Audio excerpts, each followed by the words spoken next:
Alrighty, well, my time, good morning, YouTube, Hajim Zero here, back with another, quick movie review. This is the fourth Fast and the Furious, not to be confused with the first one.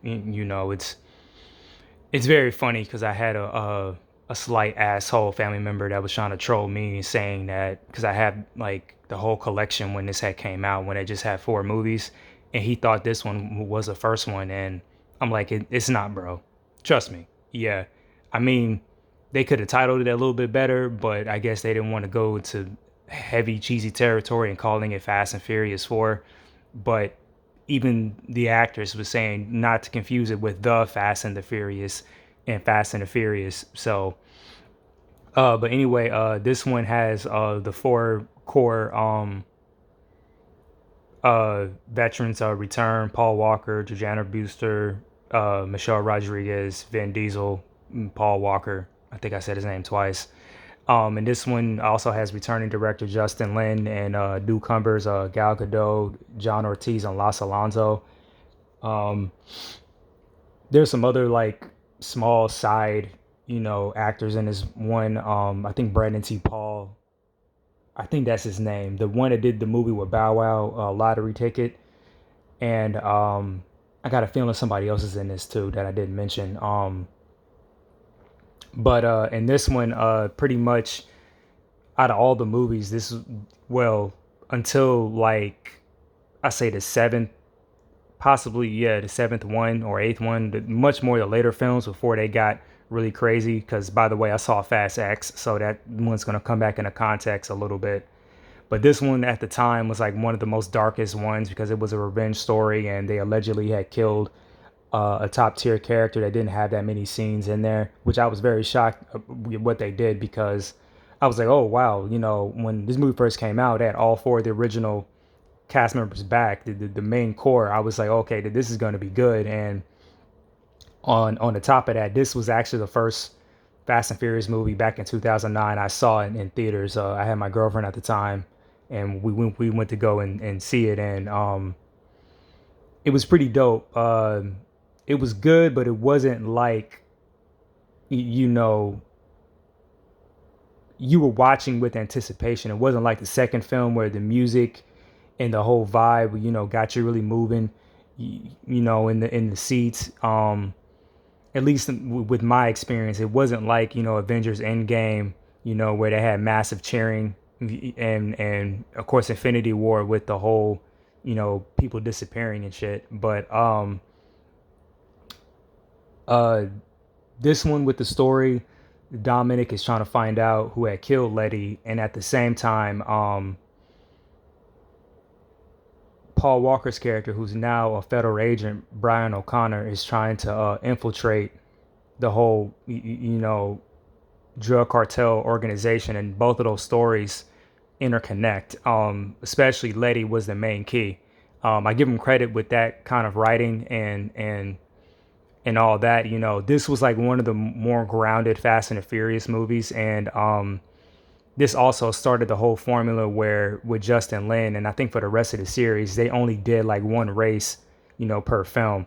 In Tokyo Drift, they had multiple ones. I think that one had the most, I believe, out of all of the movies. Yeah, I think Tokyo Drift did. I'm not going to really talk much about that because I don't know what I said on that one, because it has been a while ago, at least to me, a gap between I recorded that one and talking about this one. But even the race sequence in this was really done well. There were pretty much three main action beats in this. Um, Even though there was four, but the three that stand out was the opening sequence, with the whole heist and in the Dominican Republic, you know, them trying to steal the gas, of course, that race, and then a final sequence in the chase, uh, in what they call the smuggler's tunnel. And they did a good job. They had good moments where, how they hid the light. Oh man. Oh. As you know, on other videos, I probably stated before, I hate fucking yawning. So I rather yawn a bunch of times and sneeze once. I will say that. And that just reminded me. Sun King returns. I forgot. He's Han, and Leo and Santo, played by Calderona, Don Omar, officially have roles in this. Don Omar did the soundtrack to like two of the or three of the songs, or I think two of the songs in Tokyo Drift. And Tego Calderon, I mentioned him in Legal Tender.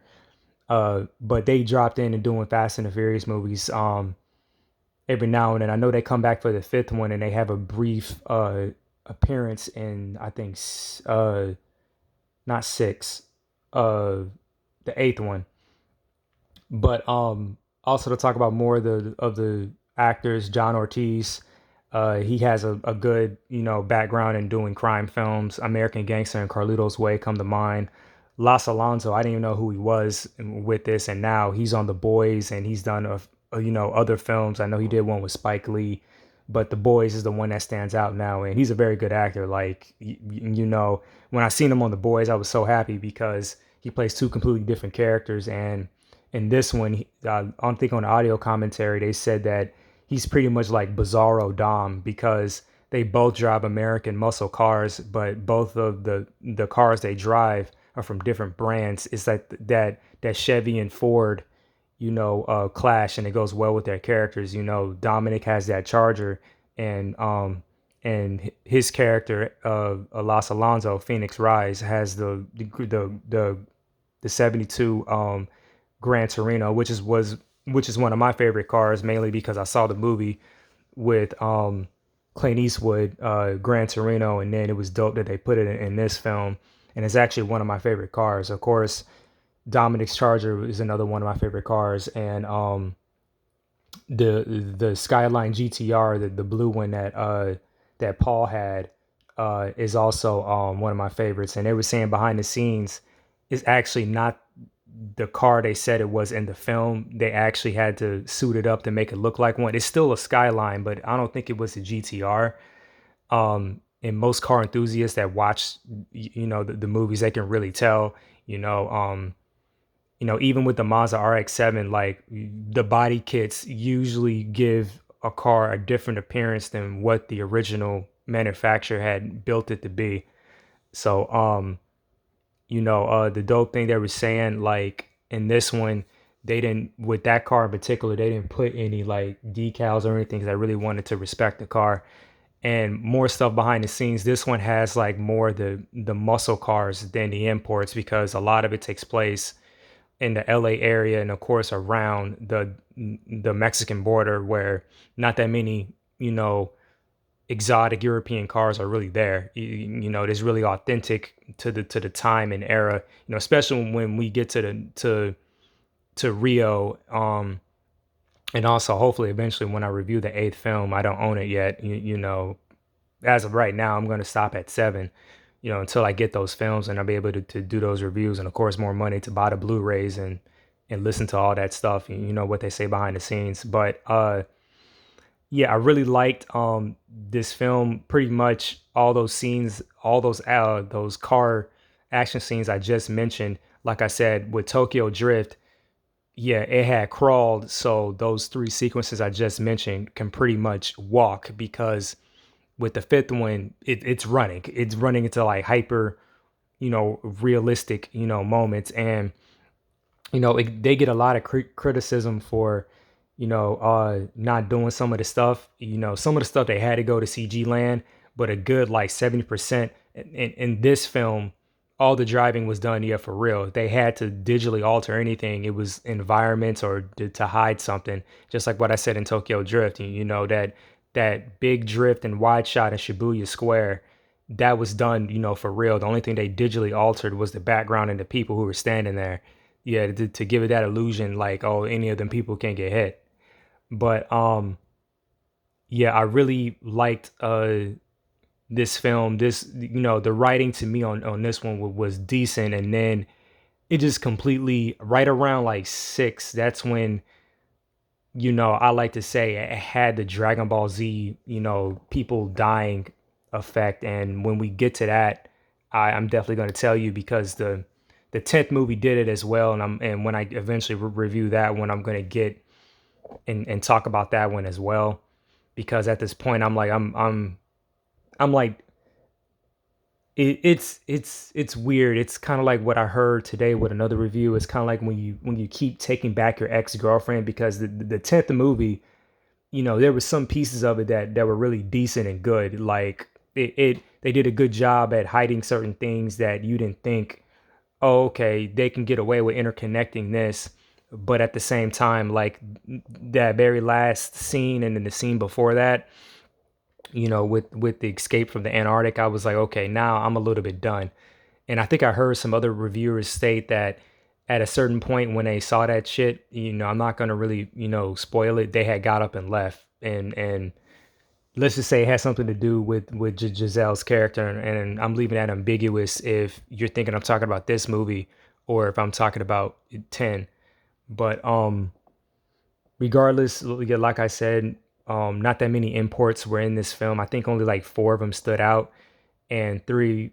You had the GTR, you had the two in that race. One was a BMW. I can't remember what the Middle Eastern guy was driving in that one when his car got destroyed. And of course, the this the one of the newer Subarus that had came out that year is also in the film.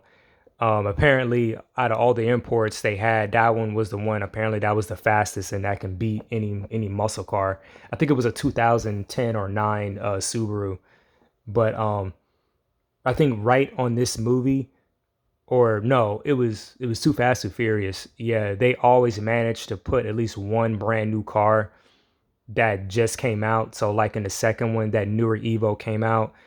I can't remember what it was in Tokyo Drift. I want to say Sean's Evo was as well, but they probably didn't have one. And then this one was a 2009 Subaru. And I know in five, the brand new Charger, the 2011 Charger was in that one. And of course, they shot that movie in 2010, so they were able to get their hands on that. That's the one they were pulling the whole safe with, and they did that one race in there.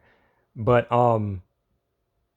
yeah, it was nice to see them kind of return to what the first film kind of started, and you know, a lot of people thought this was going to be the last one because the way they left it off, and they did a decent job in interconnecting it with the fifth one.